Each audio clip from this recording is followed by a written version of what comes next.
Ang papa ni Jacob, si Isaac. Isaac. Ang papa ni Isaac, si katong gipromisa ni God nga magkaroon kag anak nga perting daghana.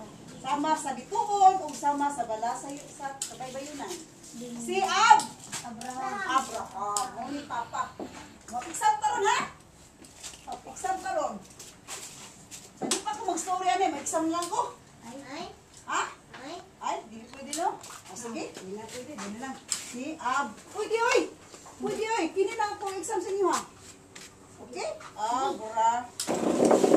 Sige, mami. Okay, number 1. Exam na ko, kaya parang kabalo mo. Okay, say, number 1, pangalan. Pangalan ninyo? What's your name? What's your name? Lala, dito yun. Ballpen. Kamay lang ni. Sa 1 to 5 lang si Ma'am Grace. Kapupod, 1 to 5 lang siguro. No? Okay, number 1. Kinsa ato gipamisan ni God gitagbaag daghang anak.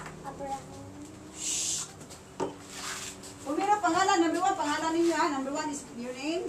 Number 2, kinsa itong gipamisan ni God nga tagaan niya o daghang kay anak nga kadaghan sa star o kadaghan sa balasa. Number 2, number 3, kinsa itong anak ni Abraham.